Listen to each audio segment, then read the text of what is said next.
Chapter 7. The Will of Albus Dumbledore.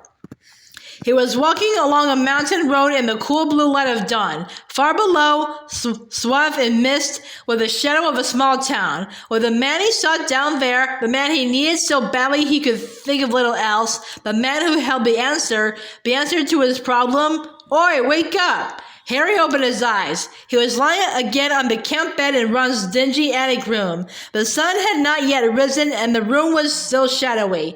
Pigwidgeon was asleep with his head under his tiny wing. The scar on Harry's forehead was prickling.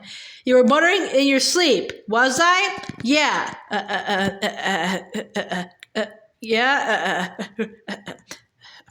Grigorovich. You kept saying, Grigorovich. Harry was not wearing his glasses. Ron's face appeared slightly blurred. Who's, Grigorovich? I don't know, do I? You were the one saying it. Harry rubbed his forehead, thinking. He had a vague idea he had heard the name before, but he could not think where. I think Voldemort's looking for him. Poor bloke, said Ron fervently. Harry sat up, still rubbing his scar, now wide awake. He tried to remember exactly what he had seen in the dream, but all that came back was a mountainous horizon and the outline of a little village cradled in a deep valley. I think he's abroad. Who? Grigorovich? Voldemort.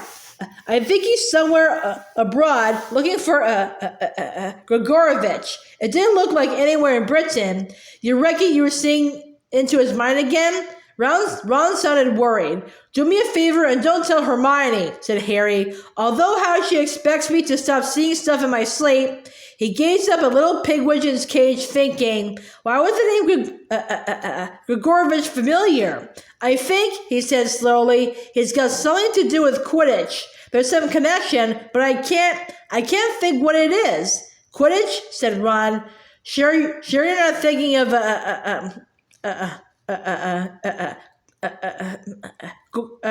Gorgovich?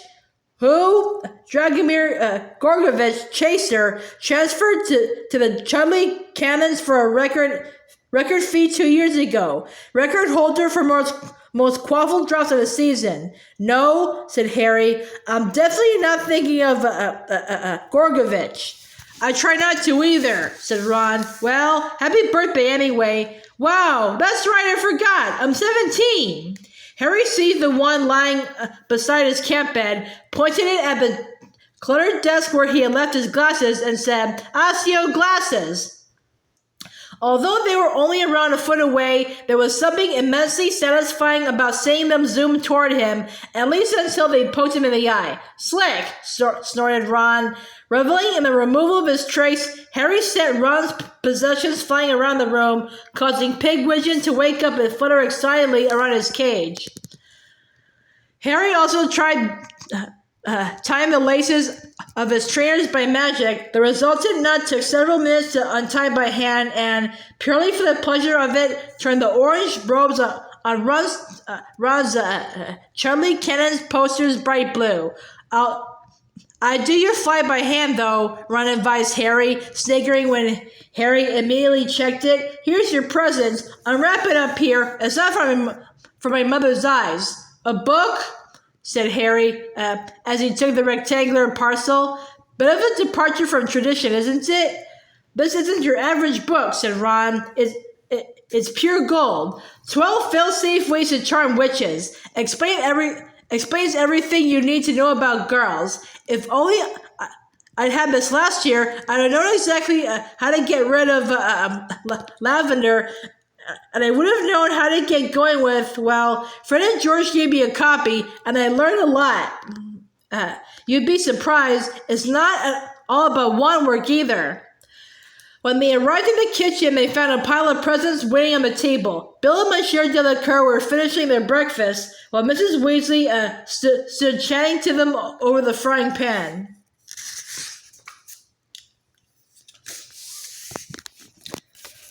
Arthur told me to wish you a happy 17th, Harry, said Mrs. Weasley, beaming at him. He had to leave early for work, but he'll be back for dinner. That's our present on top.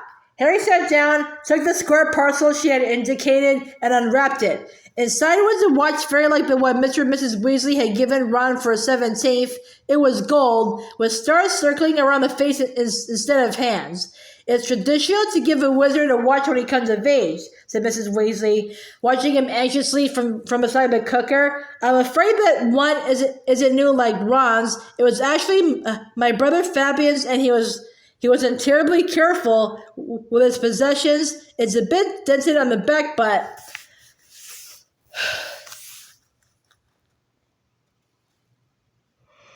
the rest of her speech was lost.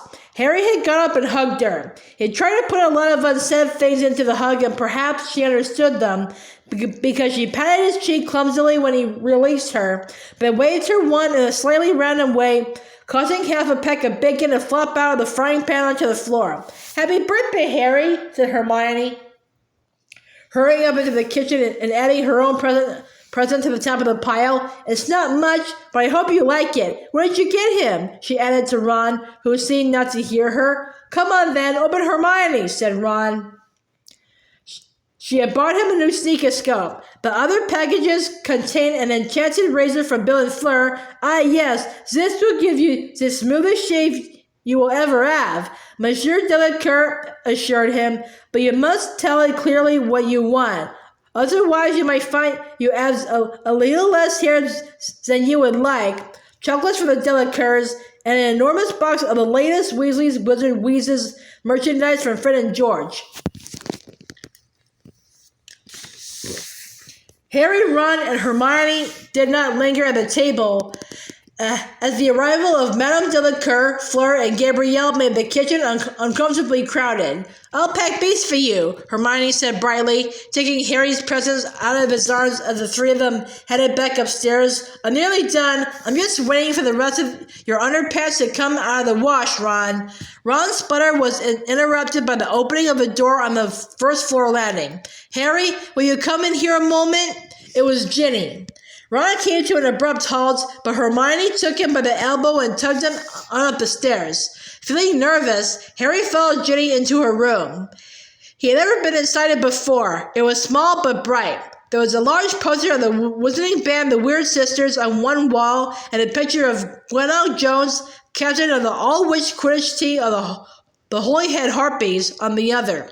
A desk stood facing the open window, which looked out over the orchard where he and Ginny had once played two-a-side Quidditch with Ron and Hermione, and which now housed a large pearly white marquee. The golden flag on top was level with Ginny's window. Ginny looked up into Harry's face, took a deep breath, and said, Happy 17th. Yeah, thanks. She was looking at him steadily. He, however, found it difficult to look back at her. It was like gazing into a brilliant light. Nice view, he said feebly, pointing toward the window. She ignored this. He could not blame her. I couldn't think what to get you, she said.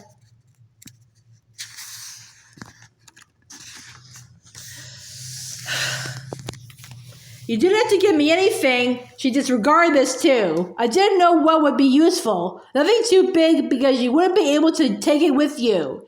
He chanced to glance at her. She was not tearful, but it was one of the many wonderful things about Ginny. She was really weepy. He had sometimes thought that having 6 brothers must have toughened her up. She took a step closer to him. So then I thought, I'd like you to have something to remember me by, if you meet some villa when you're off doing whatever you're doing. I think dating opportunities are going to be pretty thin on the ground, to be honest. They're the silver lining I've been looking for, she whispered. And then she was kissing him as she had never kissed him before, and Harry was kissing her back, and it was blissful oblivion. Better than fire whiskey. She was the only real thing in the world. Ginny, the feel of her, one hand at her back and one in her long, sweet-smelling hair. The door banged open behind them and they jumped apart. Oh, said Ron pointedly. Sorry. Ron! Hermione was just behind him, slightly out of breath. There was a strange silence. Then Ginny said in a flat little voice, Well, happy birthday anyway, Harry. Ron's ears were scarlet. Hermione looked nervous. Harry wanted to slam the door in their faces, but it felt as though a cold draft had entered the room when the door opened, and a shining moment had popped like a soap bubble. All the reasons for ending his relationship with Ginny, for staying well away from her, seemed to have slunk inside the room with Ron, and all happy forgetfulness was gone. He looked at Ginny, wanting to say something, though he hardly knew what, but she had turned her back on him. He thought that she might have succumbed for once to tears. He could not do anything to comfort her in front of Ron. "I'll see you later," he said, and followed the other two out of the bedroom. Ron marched downstairs through the still crowded kitchen and into the yard, and Harry kept pace with him all the way, Hermione trotting along behind them looking scared. Once he reached the seclusion of the freshly mown lawn, Ron rounded on Harry. "You ditched her. What are you doing now, messing her around?" "I'm not messing her around," said Harry, as Hermione caught up with them. "Ron!" But Ron held up a hand to silence her. "She was really cut up when you ended it. So was I. You know why I stopped it, and it wasn't because I wanted to. Yeah, but you go snogging her now, and she's just going to get her hopes up again. She's not an idiot. She knows it can't happen. She's not expecting us to end up married or..." As he said it, a vivid picture formed in Harry's mind of Ginny in a white dress, marrying a tall, faceless, and unpleasant stranger.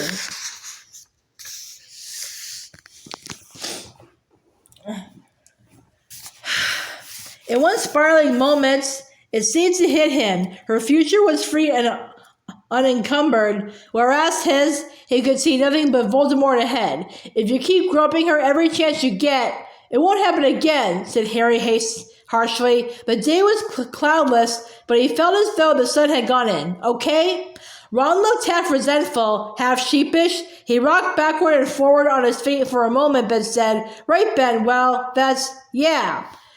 Ginny did not seek another one-to-one meeting with Harry for the rest of the day, nor by any look or gesture did she show that they had shared more than polite conversation in her room. Nevertheless, Charlie's arrival came as a relief to Harry. It provided distraction, watching Mrs. Weasley force Charlie into a chair, raise her wand threateningly, and announce that he was about to get a proper haircut.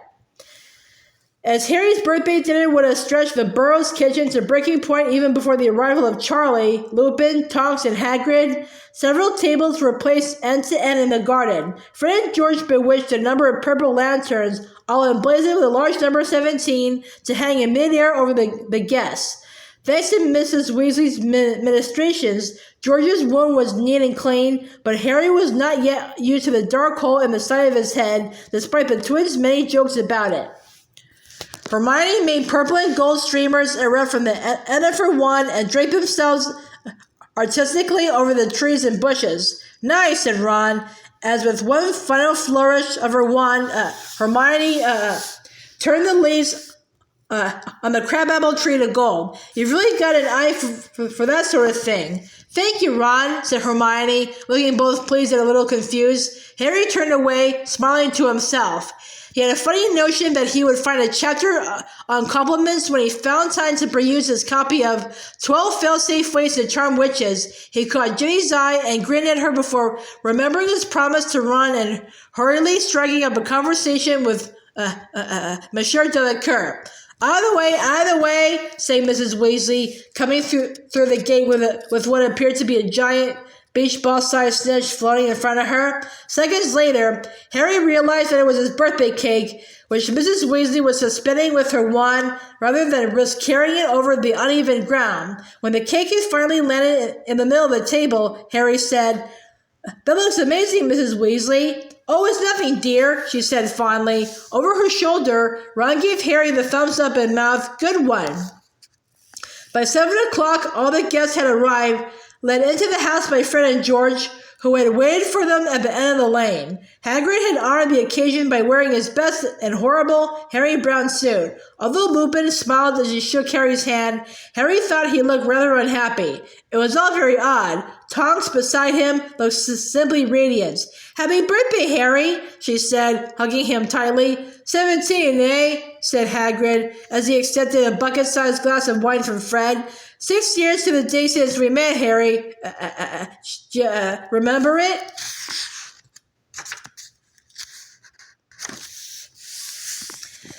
Vaguely, said Harry, grinning up at him. Did you smash down the front door, give Dudley a pig's tail, and tell me I was a wizard?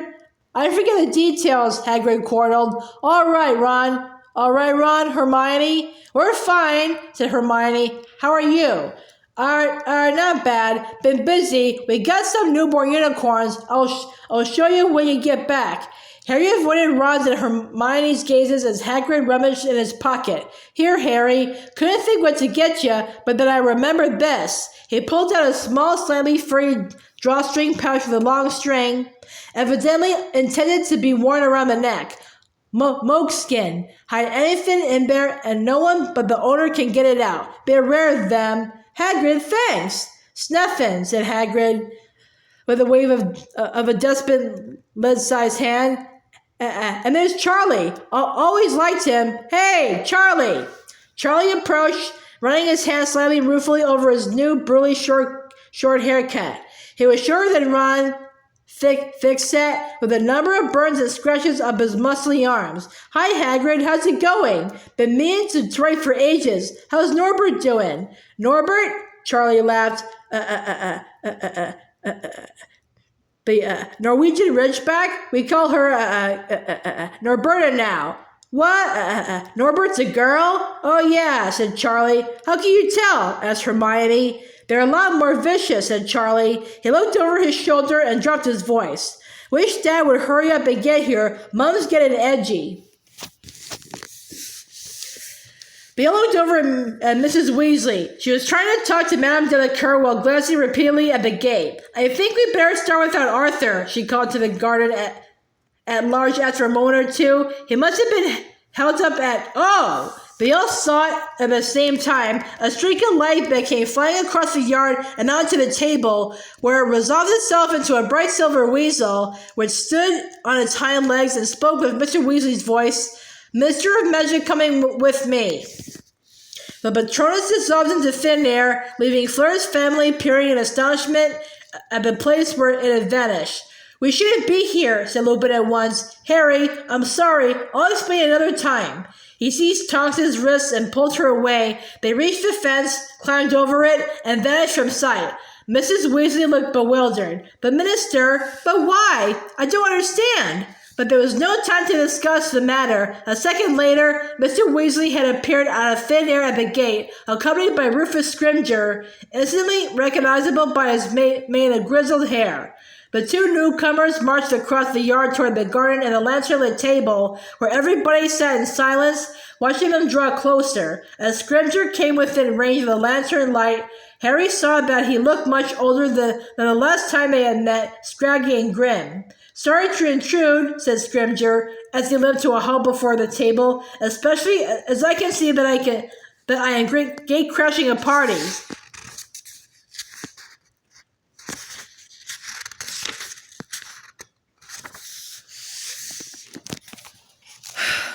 His eyes lingered for a moment on the giant snitch cake. Many happy returns. Thanks, said Harry. I require a private word with you, Scrimgeour went on. Also with Mr. Ronald Weasley and Miss Hermione Granger. Us? Said Ron, sounding surprised. Why, yes.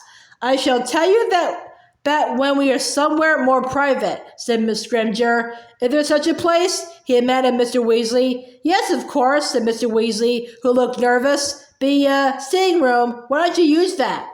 You can lead the way, Scrimgeour said to Ron. There will be no need for you to accompany us, Arthur. Harry saw Mr. Weasley exchange a worried look with Mrs. Weasley as he, Ron, and Hermione stood up. As they led the way back to the house in silence, Harry knew that the other two were thinking the same as he was. Scrimgeour must somehow have learned that the three of them were planning to drop out of Hogwarts. Scrimgeour did not speak as they all passed through the messy kitchen and into the Burrow sitting room. Although the garden had been full of soft golden evening light, it was already dark in here. Harry flicked his wand at the oil lamps as he entered, and they illuminated illuminated the shabby but cozy room. Scrimgeour sat himself in the sagging armchair that Mr. Weasley normally occupied, leaving Harry, Ron, and Hermione to squeeze side by side onto the sofa. Once he had done so, Scrimgeour spoke. I have some questions for the three of you, and I think it will be best if we don't do it individually. If you two, he pointed at Harry and Hermione, can wait upstairs, I will start with Ronald. We're not going anywhere, said Harry, while Hermione nodded vigorously. You can speak to us together or not at all. Scrimgeour gave Harry a cold, appraising look. Harry had the impression that the minister was wondering whether it was worthwhile opening hostilities this early. Very well then, together, he said, shrugging. He cleared his throat. I am here, as I am sure you know, because of Albus Dumbledore's will. Harry, Ron, and Hermione looked at one another. A surprise, apparently. You're not aware then that Dumbledore had left you anything? All of us? Said Ron. Me and Hermione, too? Yes, all of, but Harry interrupted. Dumbledore died over a month ago. Why did it take him this long to give us what he left us? Isn't it obvious? Said Hermione, before Scrimgeour could answer. They wanted to examine whatever he's left us. You had no right to do that, she said, and her voice trembled slightly. I had every right, said Scrimgeour dismissively, but a decree for justifiable confiscation gives the ministry the power to confiscate the contents of a will. That law was created to stop wizards passing on dark artifacts, said Hermione. And the ministry is supposed to have powerful evidence that the deceased's possessions are illegal before seizing them. Are you telling me that you thought Dumbledore was trying to pass us something cursed? Are you planning to follow a career in magical law, Miss Granger? Asked Scrimgeour.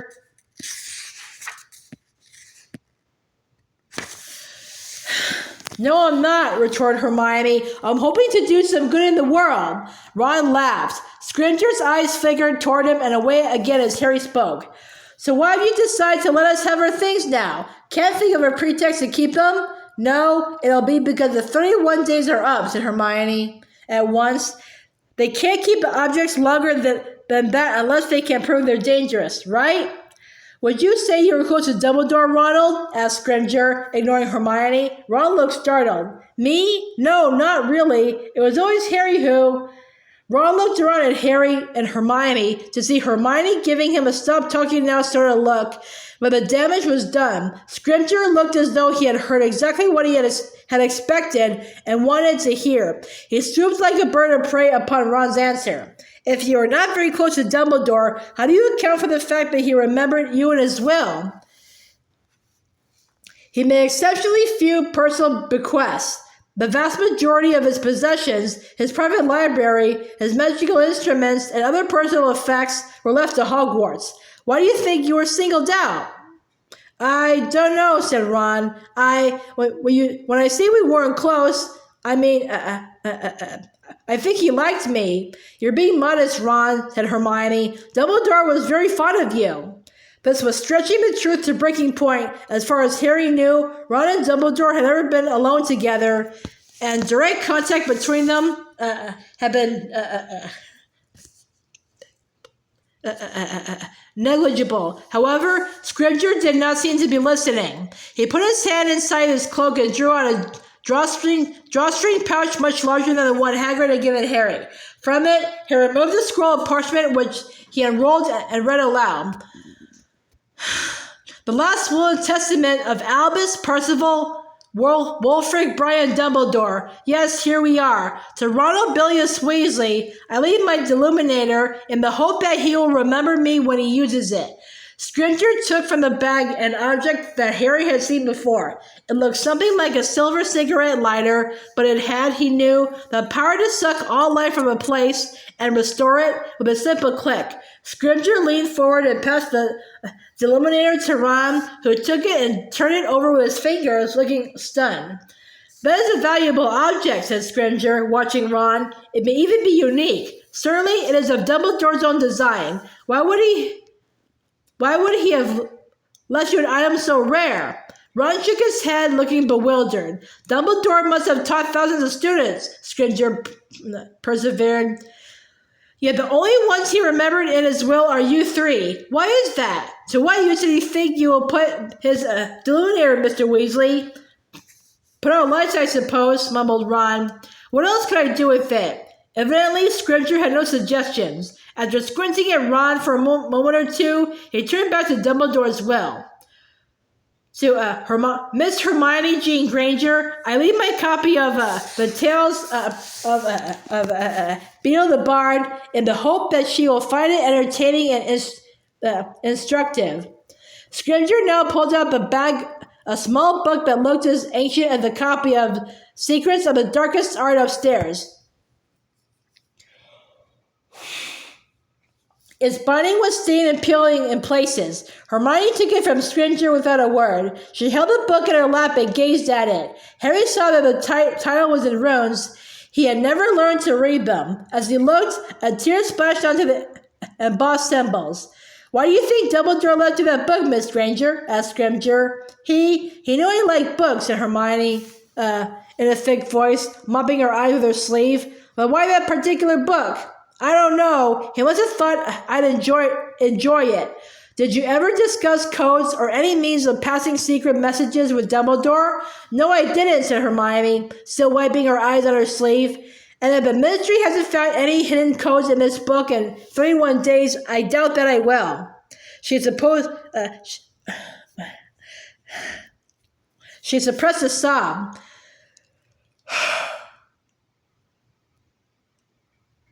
They were wedged together so tightly that Ron had difficulty extracting his arm to put it around Hermione's shoulders. Scrivener turned back to the well. To Harry James Potter, he read, and Harry's inside contracted with sudden excitement. I leave the snitch she caught in his first Quidditch match at Hogwarts as a reminder of the rewards of perseverance and skill. As Scrivener pulled up a tiny walnut-sized golden ball, its silver wings fluttered rather feebly, and Harry could not help feeling a definite sense of anticlimax. Why did Dumbledore leave you the snitch? Asked Scrivener. No idea, said Harry. For the reasons you just read out, I suppose. To remind me what you could get if you persevere in whatever it was. You think that's a mere symbolic keepsake then? I suppose so, said Harry. What else could it be? I'm asking the question, said Scrivener, shifting his chair a little closer to the sofa. Dusk was really falling outside now. The marquee beyond the windows towered ghostly white over the hedge. I noticed that your birthday cake is in the shape of a snitch, Scrivener said to Harry. Why is that? Hermione laughed derisively. Oh, it can't be a reference to the fact Harry's a great seeker. That's way too obvious, she said. There must be a secret message from Dumbledore hidden in the icing. I don't think there's anything hidden in the icing, said Scrivener, but a snitch would be a very good hiding place for a small object. You know why, I'm sure? Harry shrugged. Hermione, however, answered. Harry thought that answering questions correctly was such a deeply ingrained habit she could not suppress the urge. Because snitches have flesh memories, she said. What? Said Harry and Ron together, both considered Hermione's Quidditch knowledge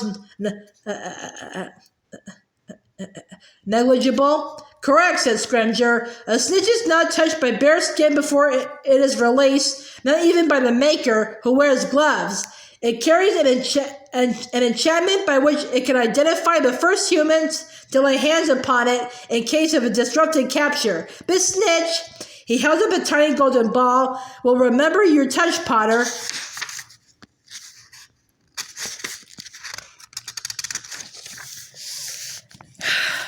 It occurs to me that Dumbledore, who had prodigious magical skill, whatever his other faults, might have enchanted the snitch so that it will open only for you.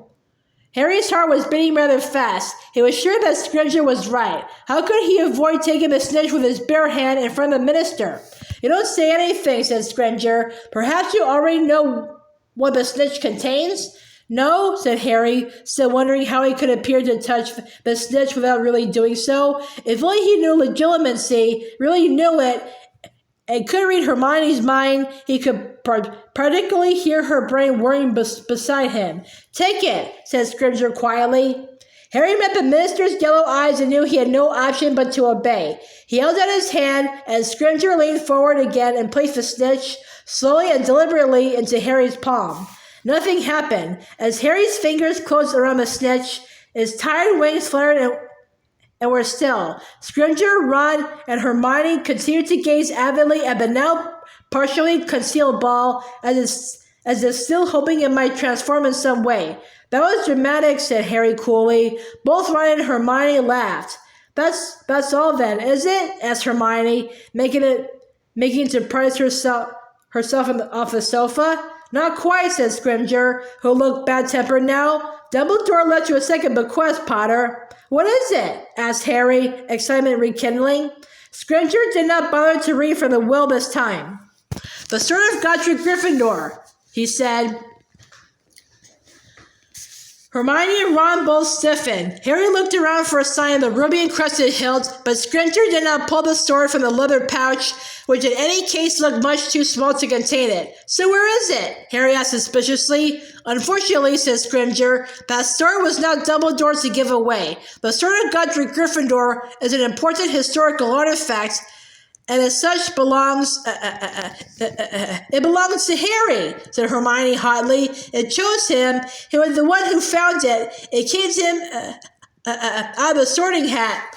According to reliable historical sources, the sword may present itself to any worthy Gryffindor, said Scrimger. That does not make it the exclusive property of Mr. Potter, whatever Dumbledore may have decided. Scrimger scratched his badly shaven cheek, scrutinizing Harry. Why do you think Dumbledore wanted to give me this sword, said Harry, struggling to keep his temper. Maybe he thought it would look nice on my wall. This is not a joke, Potter, growled Scrimger. Was it because Dumbledore believed that only the sword of Godric Gryffindor could defeat the heir of Slytherin? Did he wish to give you that sword, Potter, because he believed, as do many, that you are the one destined to destroy he who must not be named? Interesting theory, said Harry. Has anyone even ever tried sticking a sword in Voldemort? Maybe the Ministry should put some people onto that instead of wasting their time stripping down Deluminators or covering up breakouts from Azkaban. So is this what you've been doing, Minister? Shut up in your office, trying to break open a snitch? People are dying. I was nearly one of them. Voldemort chased me across 3 counties. He killed Mad-Eye Moody. But there's been no word about any of that from the Ministry, has there? And you still expect us to cooperate with you? You go too far, shouted Scrimger, standing up. Harry jumped to his feet, too. Scrimger limped toward Harry and jabbed him hard in the chest with the point of his wand. It singed a hole in Harry's t-shirt like a lit cigarette. Oi, said Ron, jumping up and raising his own wand, but Harry said, No. Do you want to give him an excuse to arrest us? Remember, you're not at school, have you? Said Scrimger, breathing hard into Harry's face. Remember that I am not Dumbledore, who forgave your insolence and insubordination? You may wear that scar like a crown, Potter, but it's not up to a 17-year-old boy to tell me how to do my job. It's time you learned some respect. It's time you earned it, said Harry. The floor trembled. There was a sound of running footsteps. Then the door to the study room burst open and Mr. and Mrs. Weasley ran in. We thought we heard, began Mr. Weasley, looking thoroughly alarmed at the sight of Harry and the minister virtually nose to nose. Raised voices, panted Mrs. Weasley. Scrimger took a couple of steps back from Harry, glancing at the hole he had made in Harry's t-shirt. He seemed to regret his loss of temper. It was nothing, he growled. I regret your attitude, he said, looking Harry full in the face once more. You seem to think that the Ministry does not desire what Dumbledore desired. We ought to be working together. I don't like your methods, Minister, said Harry. Remember? For the second time, he raised his right fist and displayed to Scrimger the scars that still showed white on the back of it, spelling, I must not tell lies. Scrimger's expression hardened. He turned away without another word and limped from the room. Mrs. Weasley hurried after him. Harry heard her stop at the back door. After a minute or so, she called, He's gone! What did he want? Mr. Weasley asked, looking around at Harry, Ron, and Hermione as Mrs. Weasley came hurrying back to them. "To give us what Dumbledore left us," said Harry. "They've only just released the contents of his will." Outside in the garden, over the dinner tables, the 3 objects Scrimgeour had given them were passed from hand to hand. Everyone exclaimed over the Deluminator and the Tales of Beedle the Bard, and lamented the fact that Scrimgeour had refused to pass on the sword, but none of them could offer any suggestion as to why Dumbledore would have left Harry an old snitch. As Mr. Weasley examined the Deluminator for the 3rd or 4th time, Mrs. Weasley said tentatively, "Harry dear, everyone's awfully hungry. We didn't like to start without you. Shall I serve dinner now?" They all ate rather hurriedly, and then, after a hasty course of happy birthday and much gulping of cake, the party broke up. Hagrid, who was invited to the wedding the following day, but was far too bulky to sleep in the overstretched burrow, left to set up a tent for himself in a neighboring field.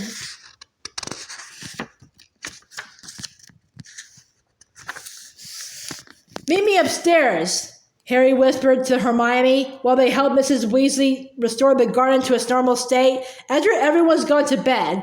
Up in the attic room, Ron examined his Deluminator, and Harry filled Hagrid's moleskin purse, not with gold, but with those items he most prized, apparently worthless though some of them were: the Marauder's map, the Shard of Sirius's enchanted mirror, and R.A.B.'s locket. He pulled the strings tight and slipped the purse around his neck, then sat holding the old snitch and watching its wings flutter feebly. At last, Hermione tapped on the door and tiptoed inside. "Muffliato," she whispered, waving her wand in the direction of the stairs. "Thought you didn't approve of that spell," said Ron. "Times change," said Hermione. "Now show us that Deluminator." Ron obliged at once. Holding it up in front of him, he clicked it. The solitary lamp went out at once. "The thing is," whispered Hermione through the dark, "we could have achieved that with the Peruvian instant darkness powder." There was a small click, and the ball of light from the lamp flew back to the ceiling and illuminated them all once more. "Still, it's cool," said Ron, a little defensively, "and from what they said, Dumbledore invented it himself." "I know, but surely he wouldn't have singled you out in his will just to help us turn out the lights."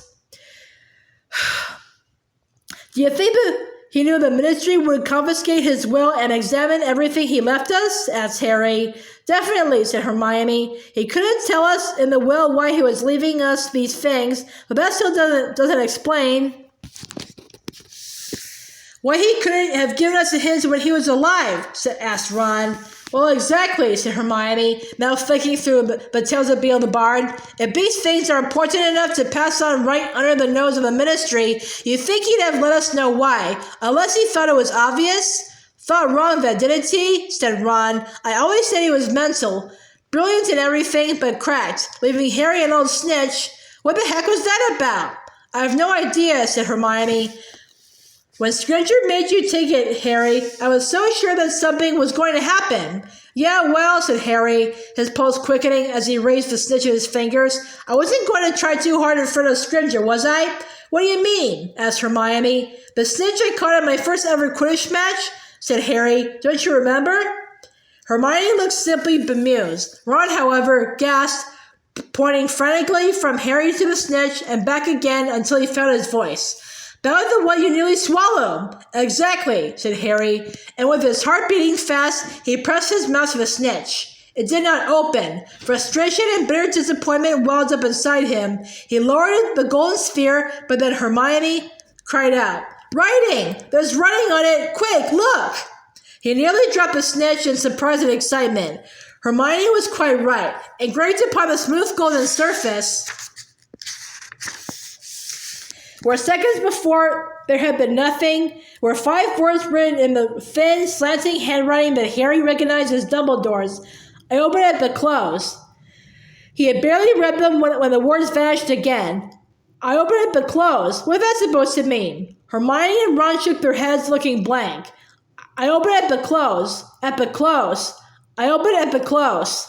But no matter how often they repeated the words with many different inflections, they were unable to wring any more meaning from them. "And the sword," said Ron finally, when they had at last abandoned their attempts to divine meaning in the snitch's inscription.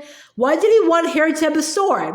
And why couldn't He just have told me, Harry said quietly. It was there. It was right there on the wall of his office during all our talks last year. If he wanted me to have it, why didn't he just give it to me then?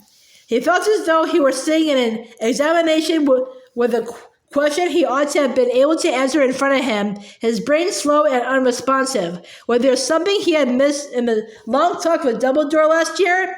Ought he to know what it all meant? Had Dumbledore expected him to understand? And as for this book, said Hermione, the Tales of Beedle the Bard, I've never even heard of them. You never heard of the Tales of Beedle the Bard? Said Ron incredulously. You're kidding, right? No, I'm not, said Hermione in surprise. Do you know them then? Well, of course I do. Harry looked up, diverted. The circumstance of Ron having read a book that Hermione had not was unprecedented. Ron, however, looked bemused by their surprise. Oh, come on. All the old kids' stories are supposed to be Beatles, aren't they? The Fountain of Fair Fortune, The Wizard and the Hopping Pot, Babby Rabbit and her Cackling Stump. Excuse me, said Hermione, giggling. What was that last one? Come off it, said Ron, looking in disbelief from Harry to Hermione. You must have heard of Babby Rabbity. Ron, you know full well Harry and I were brought up by muggles, said Hermione. We didn't hear stories like that when we were little. We heard Snow White and the Seven Dwarfs and Cinderella.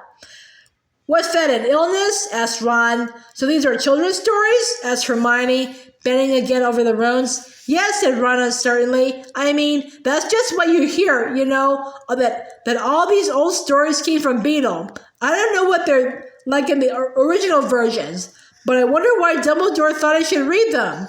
Something creaked downstairs. Probably just Charlie, now Mum's asleep, sneaking off to regrow his hair, said Ron nervously. All the same, we should get to bed, whispered Hermione. It wouldn't do to oversleep tomorrow. No, agreed Ron. A brutal triple murder by the bridegroom's mother might put a bit of a damper on the wedding. I'll get the lights. And he clicked the illuminator once more as Hermione left the room.